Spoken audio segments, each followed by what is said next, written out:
Buenas tardes, voy a hablar sobre la caída del Imperio Romano. A partir del siglo III, el Imperio Romano atravesó distintos cambios. Esto trajo como consecuencia crisis políticas, económicas, militares y sociales. A esta etapa se la denominó el Bajo Imperio.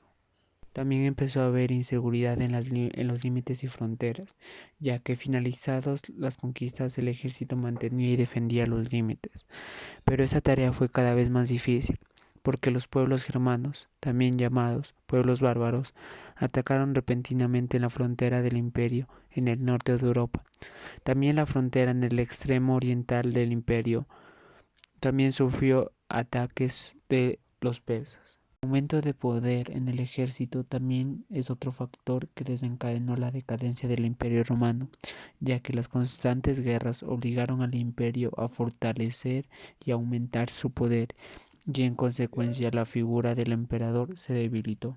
La crisis económica también desestabilizó bastante a este imperio, ya que las guerras generaban gastos excesivos, lo que provocó que se aumenten los impuestos. Las inseguridades de las fronteras y en los territorios del imperio afectaron al comercio. Las ciudades grandes fueron perdiendo importancia. En el campo, a causa de la inseguridad, se abandonaron numerosos latifundios. Dejaron de cultivarse a causa de la falta de mano de obra esclava.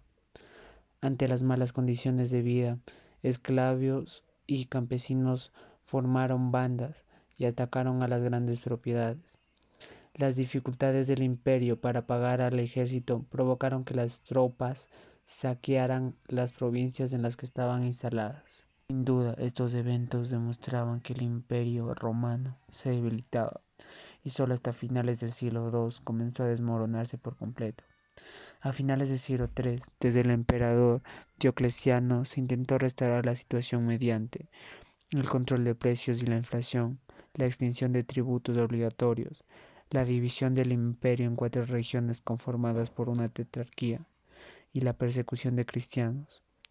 Lo logrado por Diocleciano fue derrumbado por su sucesor, Constantino, quien disolvió la tetrarquía e intentó consolidar el poder con el apoyo de dos enemigos tradicionales, los bárbaros y los cristianos. Las diferencias entre la parte oriental y la occidental aumentaron durante los siglos III y IV. En el siglo IV, el sucesor Constantino, Teodosio, divide el imperio administrativa y militarmente en dos, Imperio de Oriente y el Imperio de Occidente. Dejó a sus dos hijos la responsabilidad de estos imperios. Arcadio fue el emperador en Oriente y Honorio en Occidente. En el Occidente, tras la división, siguió la crisis de esta parte. En el transcurso del siglo V, como consecuencia de la crisis interna y de los ataques de los pueblos germanos, desapareció. En el año 410, los visigodos saquearon a Roma. Finalmente, en el año 476, el caudillo depuso al emperador romano Rómulo, un niño de 10 años.